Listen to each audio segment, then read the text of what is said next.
Welcome to In Today's World. I first want to start off with reading the sunrise prayer from the Native American tradition. Earth, teach me quiet, as the grasses are still with new light. Earth, teach me suffering, as old stones suffer with memory. Earth, teach me humility, as blossoms are humble with beginning. Earth, teach me caring, as mothers nurture their young. Earth, teach me courage, as the tree that stands alone. Earth, teach me limitation, as the ant that crawls on the ground. Earth, teach me freedom, as the eagle that soars in the sky. Earth, teach me acceptance, as the leaves that die each fall. Earth, teach me renewal, as the seed that rises in the spring. Earth, teach me to forget myself, as melted snow forgets its life. Earth, teach me to remember kindness, as dry fields weep with rain. Poem by Douglas Spotted Eagle. Again, that was the sunrise prayer from the Native American tradition.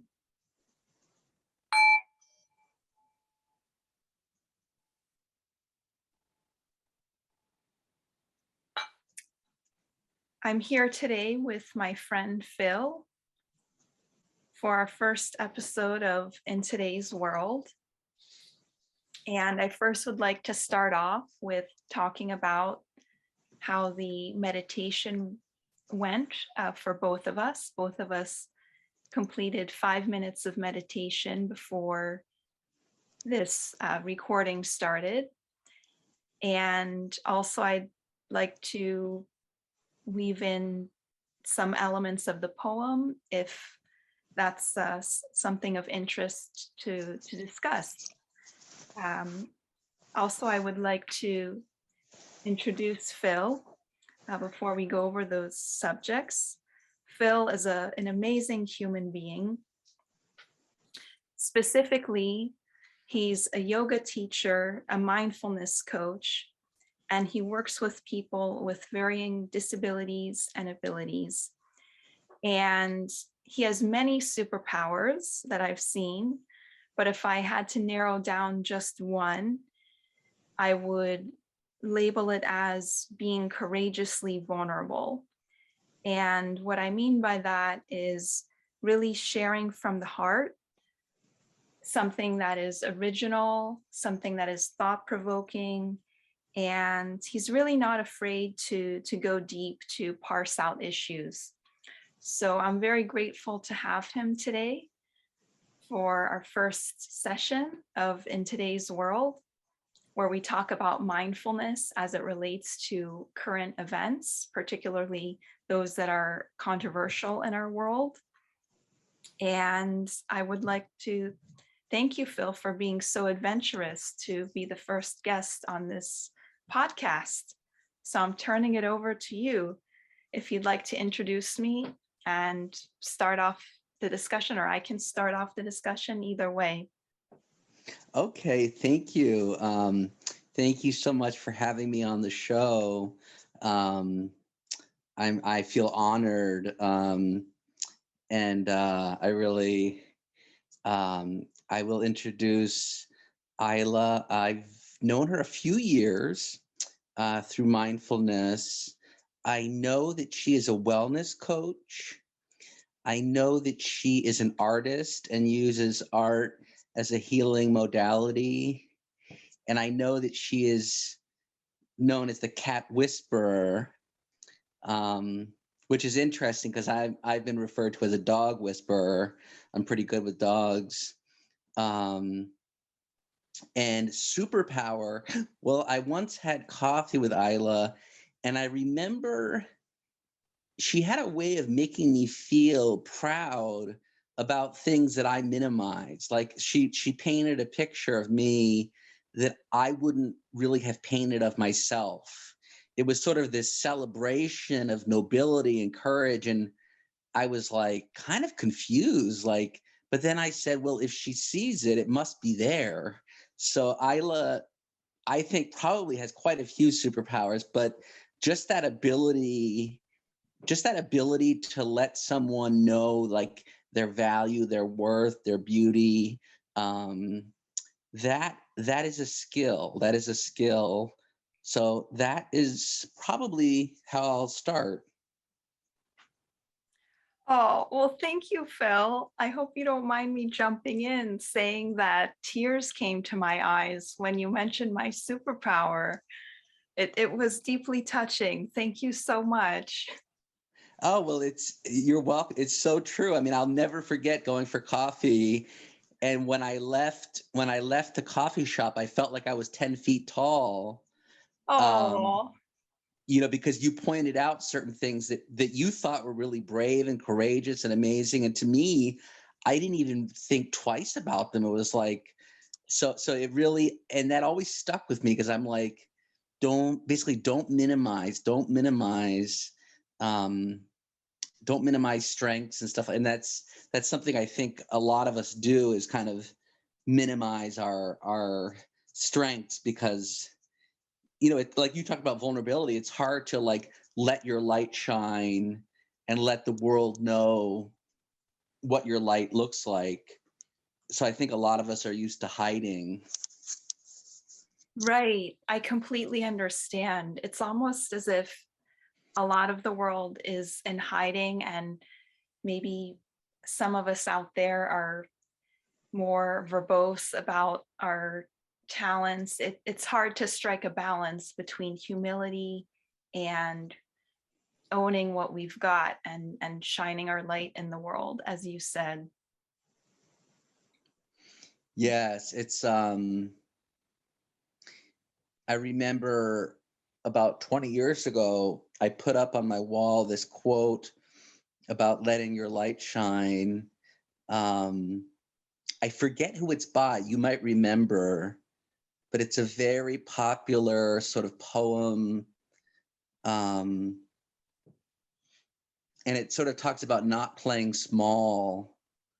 I can't remember who the author is right now, but that's sort of been my story in my life, is sort of emerging from the shadows. That really is kind of my story of learning to hide to survive, and then realizing that it's safe to come out.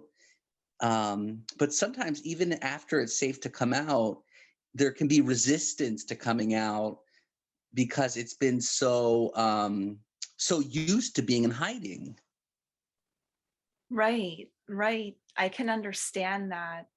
It's it's a lot when you take the initiative to change your identity. It's a large transformative process. Oh yes, I mean, I will say that, for the audience or whomever, that a big part of my story is I have been in therapy for over 20 years. I've had this therapist for 19 years, and that's been really a big part of my life. It's been a huge, it hasn't been the only thing in my life, but it's been a very big part of my life, of healing through sort of spiritual psychotherapy, because my therapist is on the spirit, well, that's sort of vague, but on the spiritual side. um so that's a big part of my background, and if I'm vulnerable and share my feelings, a lot of that has to do with the years of sort of being in therapy. um that's made a huge difference for me. Wonderful, wonderful. And I really do commend you for going to therapy, because that takes courage. And also, not everyone is open about it, which is okay. But the fact that you're sharing creates a safe space so that other people can feel comfortable sharing their struggles. So by sharing your own journey, you're helping other people to become more comfortable, if they want to, sharing their own trials and tribulations, which can help people, can be therapeutic to be held in a safe space, which we're trying to create. Yes, that is the idea. I think safety, um, because I think it's when you feel safe. Well, that's when I think that's when someone can come out of the darkness. It's like when you feel safe, it's sort of like, okay, like I can breathe, I can come out, I can play. Um, and I think that's something that has to be cultivated, that sense of safety. Um, it's almost like a life work. Um, I'll get into that a little bit later, but I do some inner child work, and some of it for me is making my inner child feel safe. And if my inner child knows that I've got his back and that I'll take care of him, my relationship with my inner child is much better and smoother.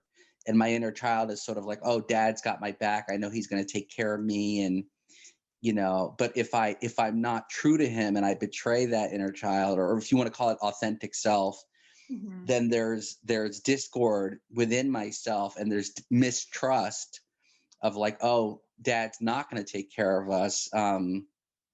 So I've worked very, very hard for 20 years to try to show that inner child or authentic self, like, I'm going to do everything I can to keep you safe, whether that means going to yoga, whether that means this, that, and whatever it is, I'll do, just like a good parent would do for a child. Um, but most importantly, and then I'll stop, is talking about feelings. Like I check in Mhm. with my inner child, and it could be really any age, but I say, how are you feeling? And I do it throughout the day. And sometimes my inner child's like, we're kind of nervous. Sometimes they're like really excited.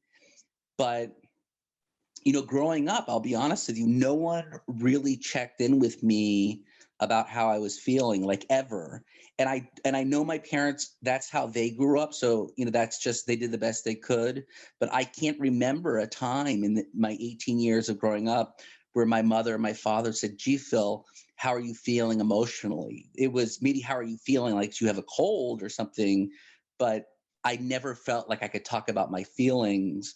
And so one thing I try to do now is check in with myself and say, how are you feeling? And I'll talk to myself and say, oh, thank you for asking. I'm actually feeling very angry, or I'm feeling very scared. And so I know that might sound kind of weird, but it's something that's worked for me to kind of check in with myself and say, like, I care about how you feel and I want to know how you feel, and feel free to express how you feel. Wow. Wow. It takes a lot of self-knowledge for you to have undergone such a journey like that. And these sentiments that you're expressing are ones that I've heard from a lot of people, particularly men, who say that they're not allowed to truly be themselves in terms of expressing their emotional selves, their vulnerabilities, their struggles. And that's been a major, major hurdle for them in their lives.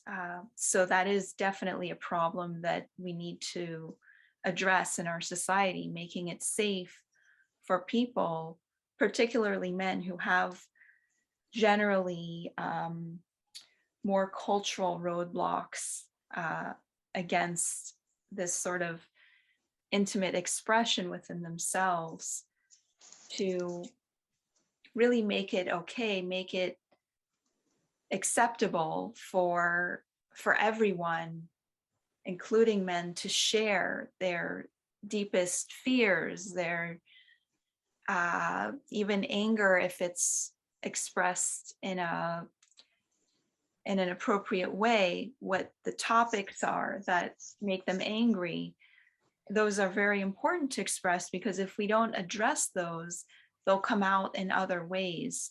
So I do think it's bold of you to start there and say that, you have been on this journey and it is a bit difficult, but that you're working through it and that you're much more in touch with your inner self or your inner child, as you express it so well, and that you really realize that there's a different way of being other than the way in which you grew up, which I think is a very empowering way for you to be right now.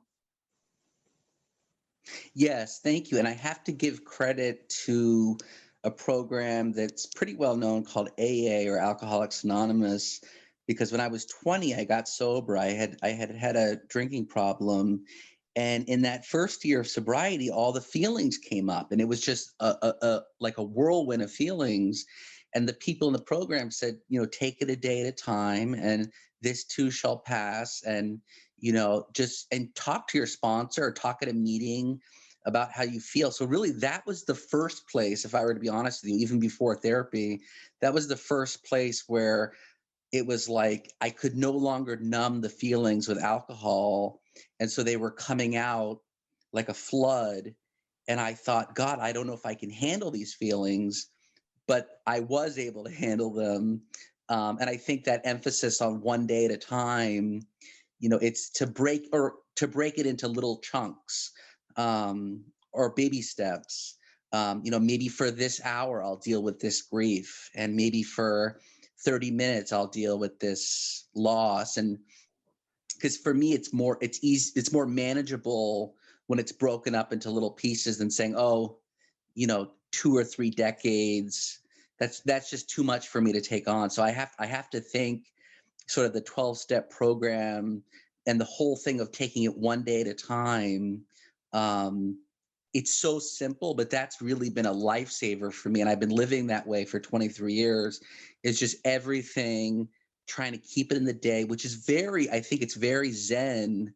Just stay in the moment, stay in the moment. Like, I Mhm. know you want to worry about the past or the future, but try to stay just right now. So I think I was sort of introduced to mindfulness probably when I got to AA, because it's a form of mindfulness. Wonderful, wonderful. And for those who are just learning about mindfulness, mindfulness is being in the present moment, in the here and the now, just embracing what is before us in our human experience, in the present. So I would like to go back and revisit the poem I read a bit in the beginning, and then lead into more of a discussion. And we can definitely come back to this, and talk about also how our meditation went in the beginning. Um, but when you were talking, I came back to the line in the poem, "Earth, teach me acceptance as the leaves that die each fall," meaning that, even though there were things along your journey that you couldn't quite control, such as your flashbacks or your past coming up again when you were traveling along that process of becoming sober, you were still, grappling with acceptance and kind of journeying towards that, becoming a different person, changing your identity. And I felt like, that was very palpable in your journey, and, really reached back to, the initial poem that I read in the beginning.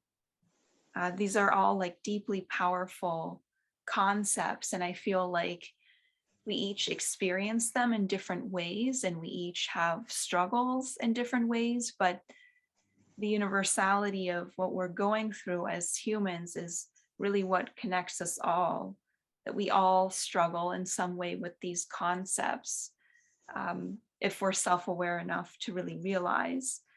And but they reach across the board, in human existence. And I would like to thank you for sharing that personal journey of yours. Um, Also, Thank I don't, you. oh, sure, of course.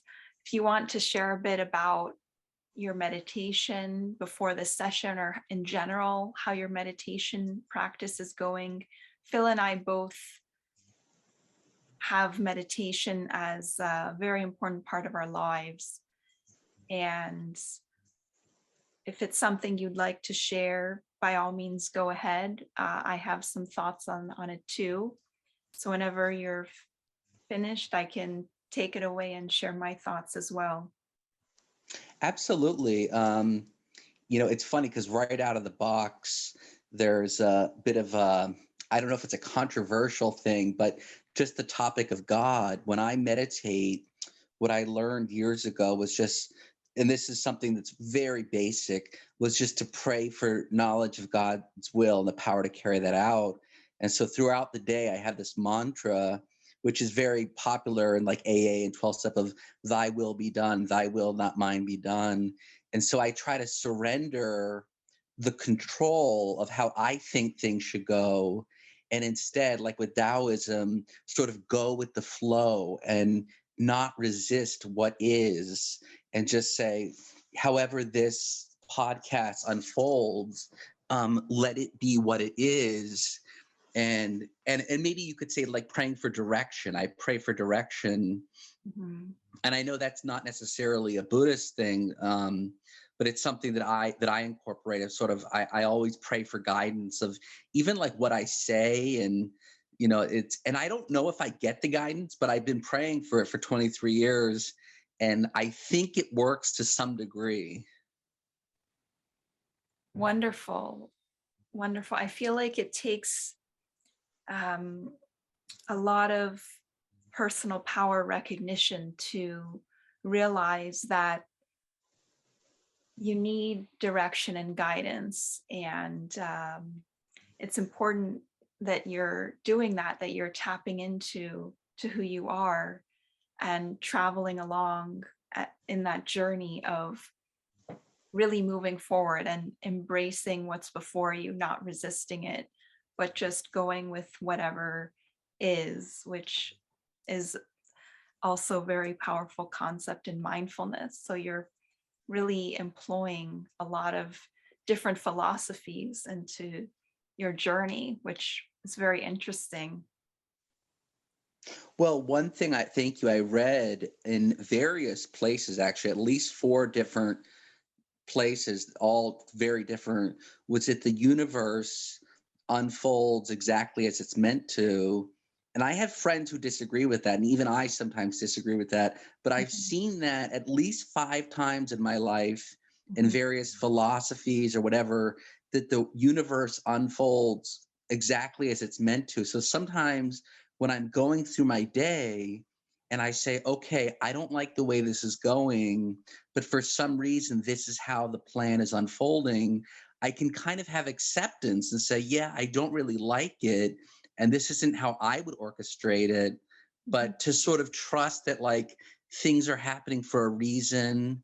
And I'm not saying that other people should believe that, but for me, I have to say that's been extraordinarily helpful to kind of, as they say, trust the process or trust the journey, that things are unfolding maybe the way they're meant to, which I know is kind of controversial because people talk about, all sorts of theological things, but I do believe the universe is most likely unfolding probably the way that it's meant to, but I could be wrong.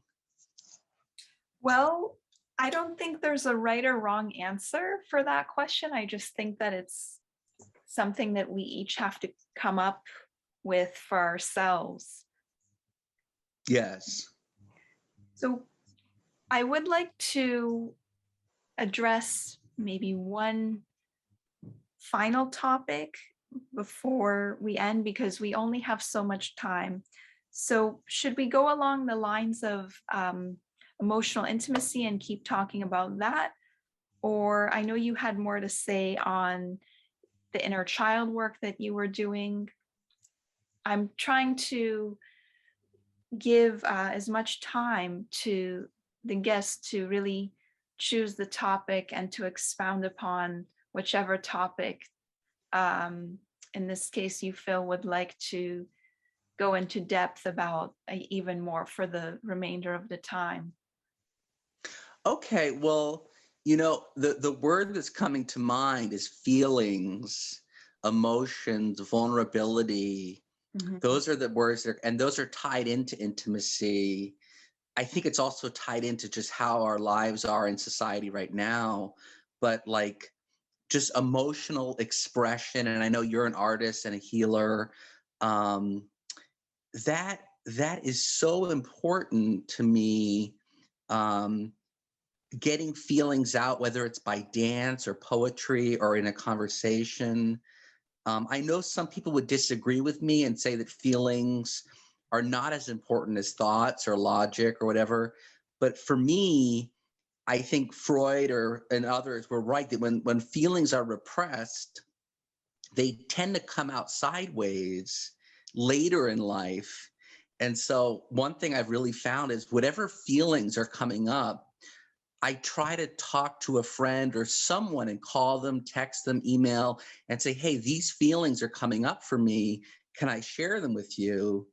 And that's not how I was raised. That's not how I was raised, nor how my parents were raised. But I've learned through my own journey, when feelings come up, sit with them and maybe even talk to yourself. Like, how are you feeling? Oh, I'm feeling angry. Oh, maybe I'll call or text a friend and let them know I'm really frustrated or like I'm really scared. And I've always found every time I've shared my feelings, or if you want to call it honoring your feelings, it Mhm. seems to get better. Like whatever I'm feeling, when I expose it to the light, it I always feel better. There's something cathartic about expression in whatever form of art or whatever. Wow, that's really beautiful that you found expression as a tool to really release yourself and to create less tension within your soul, within your body, to be a freer person. And I think it's difficult, as you said, um, particularly being, being a man coming from, that sort of gendered perspective where you're expected to be tough in our society and not show what people consider to be weakness, which I disagree with, in terms of what people do categorize as weakness. I think that people tend to think of weakness as, vulnerability or showing emotions, but those are actual strengths. If you think about them, it takes a strong person to show who you are inside, to reveal something that might be unpopular, to really address an emotion that might be lurking underneath the surface. It takes a strong person for that. And I feel like there's a sense of celebration in your journey that you found ways to deal and to become a stronger person, with with facing emotions that we all face on a daily basis.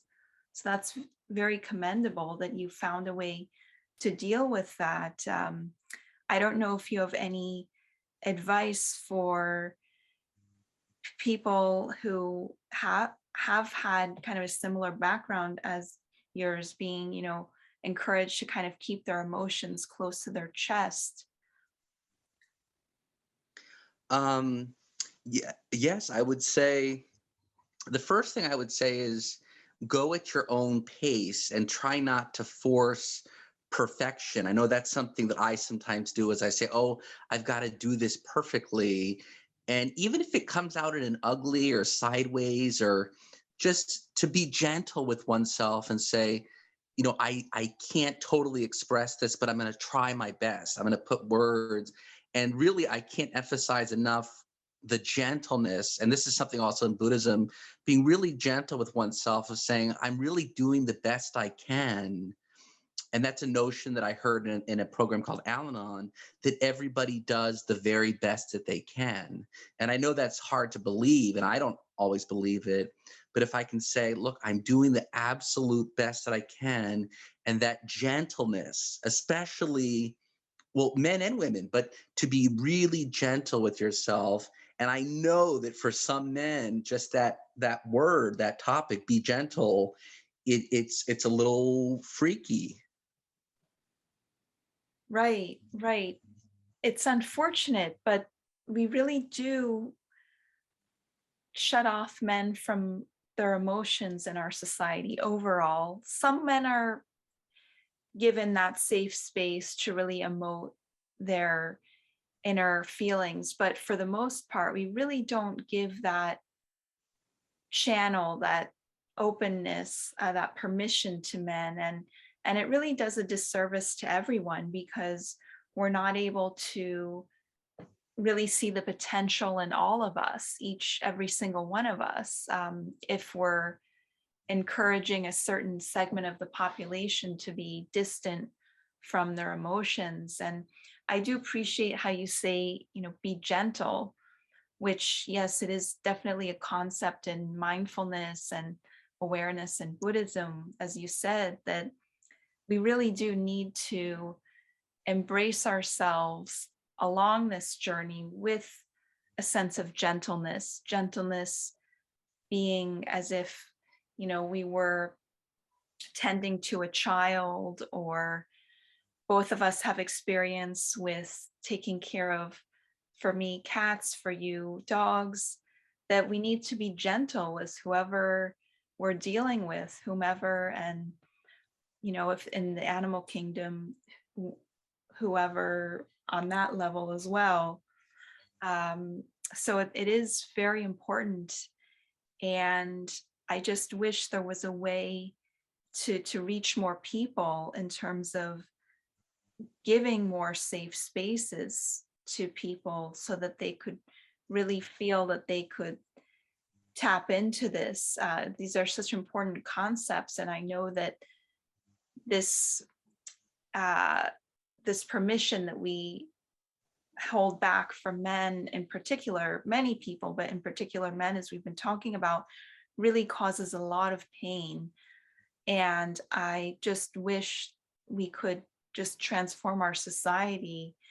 But I feel like even just this conversation now will help in some way. That, first of all, I think it maybe I'm speaking too much, but it is helping both of us because we're able to really connect with someone and really feel listened to and really feel like our inner thoughts are being aired. And also our listeners, that maybe there is someone out there, maybe even just one person, two people who maybe would take a different direction in life just from hearing this podcast. So in some ways, I feel like we are helping with that societal transformation. Even if it's small, it's still powerful in some way, because even helping one individual, two individuals is still very powerful, that they're able to carry a different lesson, a different understanding with them for, you know, at least the foreseeable future in their existence.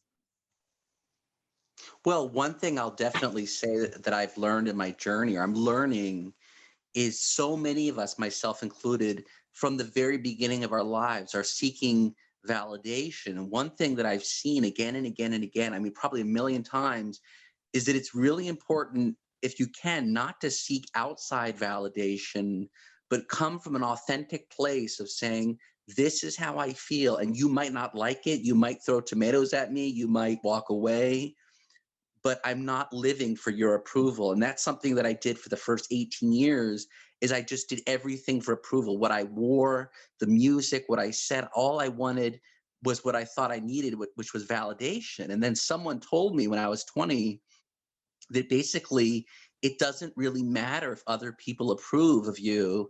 It matters that you approve of yourself. And my jaw dropped, and I had never heard that before, of like, wait a minute, I'm living my life for other people so that they like me. And you're saying that, like, don't worry about that. Like, that was counter to everything I knew. Wow. That's a very powerful statement. And I'm so glad that someone crossed your path and said, it only matters if you approve of yourself, not what other people think of in terms of their views of you and whether or not they approve of you. That's very powerful. And it takes a sense of control back to your own life and feeling of self-efficacy that you can control your own daily actions and produce a more favorable outcome for yourself. Yes, I think we all want to be liked, and we all need to feel loved. I think that's a human need. That's something, it's even just in nature with animals, to feel Mhm. loved and accepted. But sometimes I think there's the confusion of feeling like, if I don't get this validation from a certain person, then I can't go on, whether it's my parents or this person. And even my mom, I remember growing up saying things like, you don't want people to think this and you don't want people to think that. So by the time I was 10, I was very hyper conscious of, like, I want to make sure people like me. That was the most important thing. I remember in high school, I ran for a school board rep and I got it. And it was like the greatest feeling, because it was like, now I've been voted and I'm representing my school and they really like me. Um, that was the culmination of everything, of, like, I wanted to be liked. Actually, I'll tell you a little sidebar. I always wanted to be an actor and a celebrity. Ever since I was a little kid, I had this dream, and I no longer have that dream. And I did do some acting, but it's because I wanted that adoration, that the world loved me. I felt like I needed that everyone was saying, we love him, we love Phil, like they do with Elvis Presley or something. Right, right. The celebrity syndrome, like the idea. Yes, I felt that I needed that to feel okay. Like, I needed the whole world to have my poster up on their wall, and then I could say, "Yes, see, I am loved." And then I sort of slowly was learning, like, it's nice getting outside approval, and I still kind of seek it, but in a way, it's kind of a sort of a manipulation. If you're living your life trying to get approval, in a way, that's kind of a manipulation. I understand what you're saying because there's a certain outcome that you're trying to produce and you're trying to kind of finagle your way into getting that sort of outcome. Well, the wisest man I ever met, John Ford, who is a dear friend, he said to me many years ago something I'll never forget. It just hit me like a ton of bricks. He said, "Phil, control is an illusion." And, it's 20 years later, and I still think about that when he said that control is an illusion, because I sort of felt like, what does that mean? What does he mean? Like, I'm in control, I'm in control. Um, but I'll never forget, and he learned that from someone else, that control is sort of an illusion, that we're in control. Right. It is. I do feel like on the deepest level of understanding, it is an illusion because how I see it is that life is a collaboration between ourselves and life. And it's a lot of our existence is about what life brings to us and how we respond to whatever life brings to us. The cards aren't always in our hands, in other words, metaphorically speaking. Yes, one thing that was drilled into me a long time ago was, the one thing that I can really control is my attitude. Mhm. Um, if it's a rainy day, I can complain and say, "Oh, the weather's terrible and I have a terrible life." Or I could say, "Look at the beautiful rain, and it's supplying us with drinking water and it's so beautiful." They're the exact same thing I can look at from two totally different perspectives. And sometimes I find myself in that negative, and I sort of catch myself and I say, wait a minute, like, I can control my attitude, and I'm going to try to have a good attitude. And it's not always easy, but I really try hard to have a good attitude, which I will say is not always easy. I understand. And I feel the same way in my life that sometimes it's really easy to get caught up in negativity, especially in today's day and age with the pandemic. I mean, here we are, January 5th, 2022, with on about a couple years of the pandemic behind us. And it just seems like it's very easy to get stuck in negativity, but that negativity, even though we need to recognize it initially that it's there, if we dwell there, it can really erode our sense of peace, sense of understanding about the world, progression, our way forward. So I'm right there with you. I completely agree that a lot of life is about mindset and the way in which we face life and how we determine our outcomes based on how we see the obstacles or the joys in front of us. It's also good to celebrate the joys. Yes, and one thing that I think is very hard to cultivate, but I was told by a few people is the most important thing in life, is gratitude. And one thing that's happened for me in the pandemic, which I thank God for, is I've been so grateful for the 40 years I had where I was going to concerts and going here and going to school, not worrying about a pandemic.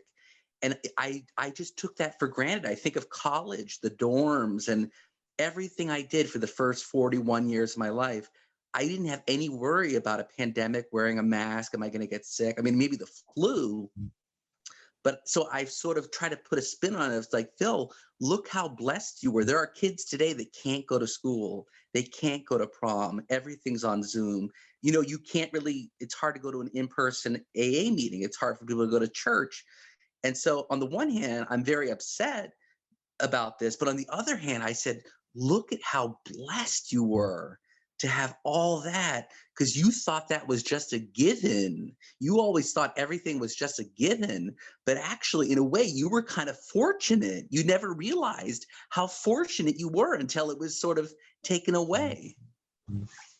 Right, right. I've been feeling those same emotions of gratitude, and my heart definitely goes out to the children of today, the adolescents who have to struggle with the pandemic head on in a way that many of us who are maybe not in the direct line of needing to get out in the public, we have a little bit more of a choice versus the kids, the students, the adolescents, and even college age kids. Many of them have to find a way to get educated in this pandemic, and many of us need to work as well. So even though I can definitely confess that this pandemic has really been a huge hurdle, there are things I'm grateful for. And linking it back to our topic of compassion, my heart does go out to people who are struggling, and the teachers who have to go into schools with really ambiguous guidelines about precautions, and the students who go in good faith, with hope, and their parents who send them there with an understanding of, well, this is the best we can do. We're taking precautions, and we still have to have our kids educated. So my heart really does go out to all of the young people of today. It's an incredibly challenging situation. And a part of me just wants to hold each one of their hands, kind of metaphorically, just really wanting to show them that we're still there for them, even though it seems like our society is so disjointed and fragmented at this time. Yes. Well, one thing I've been seeing with Thich Nhat Hanh, is the idea of choosing happiness, choosing to be happy. And it took me about 5 years to be a member of this Sangha and to realize I could be happy if I choose to be. It was always, oh, I have to have this job or this girlfriend or this amount of money, or it has to be this degree. And one day I was sitting on my couch and I said, Ty says we have everything we need to be happy right here and now. And so I've been doing this thing where I just say, you know what? I'm going to choose to be happy. I'm choosing to be happy. And it's easier said than done, so don't get me wrong, but I sometimes I realize I can just choose to say, you know what? I'm going to be happy. And sometimes it really works. Right, right.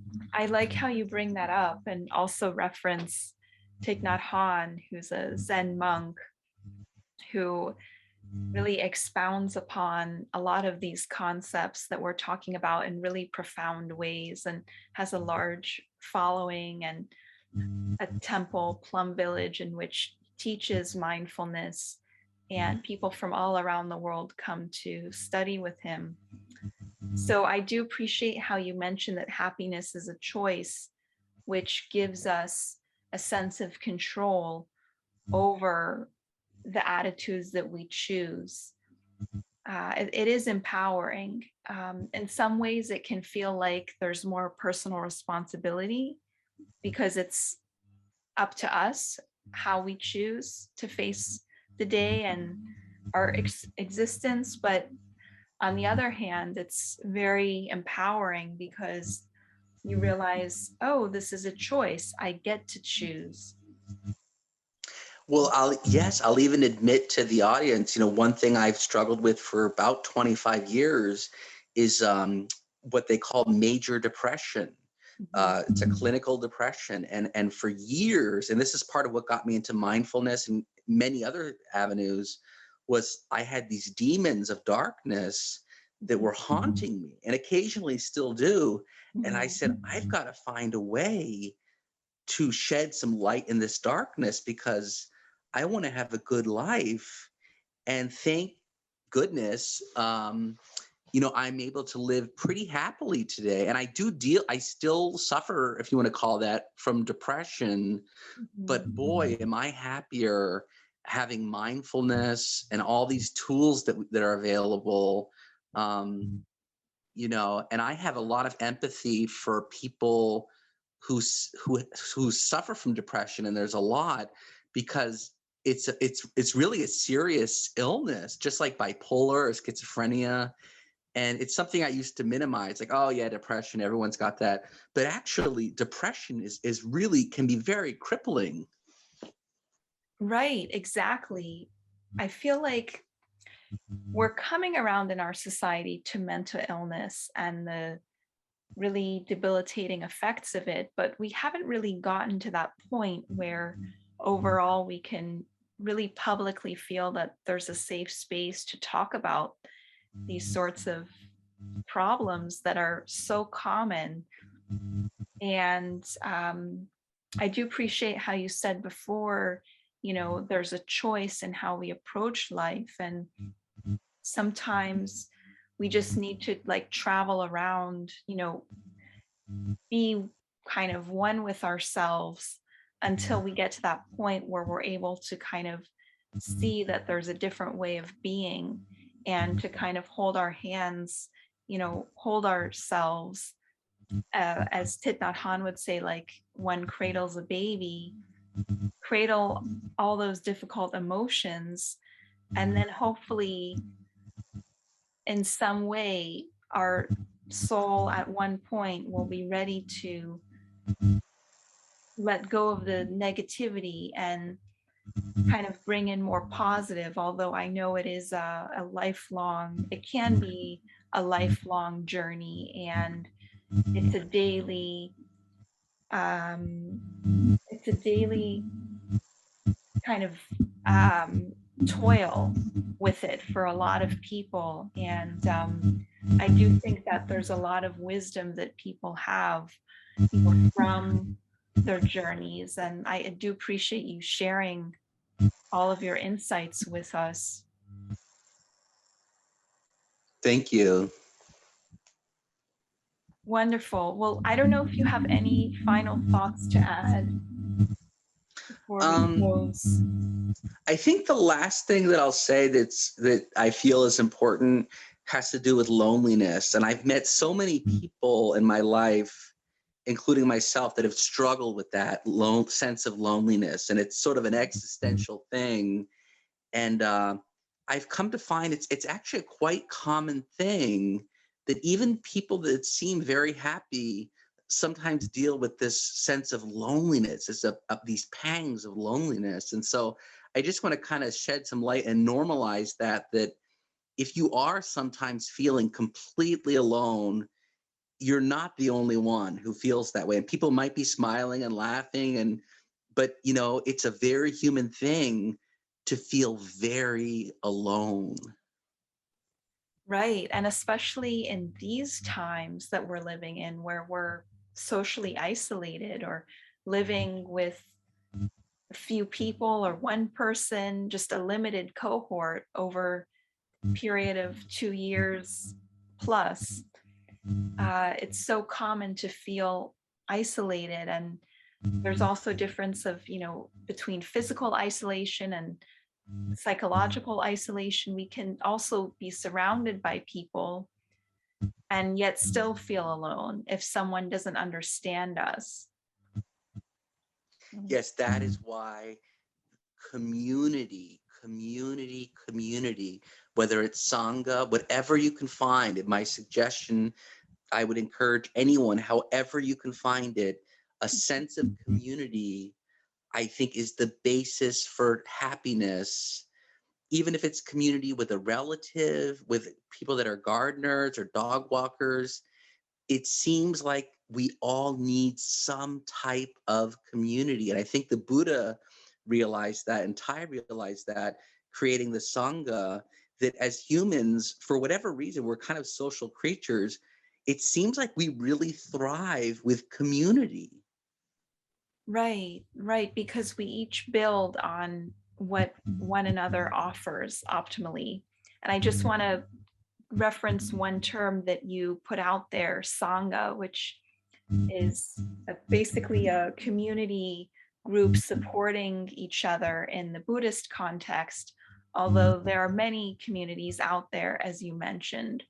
So I think the idea is, as hard as it is in today's world, even if you have to start off going, to meetup groups and various groups, just to, of course, within safety measures that we have in our society due to the pandemic right now. But if you can find maybe one or two people that you really connect with, that you feel like you could nurture a strong relationship with, that is going to be really beneficial for your overall health, because as humans, we play off of one another. We grow through our conversations and interactions, and the feedback we get, even if it's feedback, well, we think it might not be exactly what we're looking for, but we're able to then tap into more self-awareness of, who are we and what are we looking for. So all of those interactions, which hopefully are done in a healthy way, in a conscientious way, within the context of healthy relationships, can help us grow and deepen our understanding of life. So, Phil, I would like to thank you so much for Thank you. sharing with us. You witnessed it here today, Phil's superpower of being courageously vulnerable. I don't think I have to expound upon that. I think Phil speaks for himself. And just am so grateful for you being on this first episode of the podcast, and would love to have you again if time permits. Thank you. Oh, thank you. I would love to come back. It's such an honor. And just to close out, I was thinking about community, and to go full circle, we're doing a podcast, and one of the biggest forms of community that seems to be growing, in my perspective, is internet and social media and Facebook. And I don't know if that's good or bad, but it seems like most people I know, their job relations and so many things, now it's on the internet and social media. So in some senses, it's scary, technology, but in some senses, maybe this is a really good thing that we have this, if you want to call it artificial intelligence or technology, that now we connect by a little screen. It's obviously something to think about, but I was thinking about that earlier, that Facebook, for better or for worse, I know there's mixed feelings, has for a lot of my friends become one of their main communities that they check in with throughout the day. Wow, that's a powerful message. So the idea is find your community, find people who will help you grow in healthy ways. Thank you so much, Phil. I'm going to invite the sacred bell to close us out, to honor what we have poured out from our souls, and to hopefully have a ripple effect in society where we can become a more compassionate society, where we can create more safe spaces for our emotions to be released in healthy ways and to come together even in this time of physical distancing. Thank you. Thank you.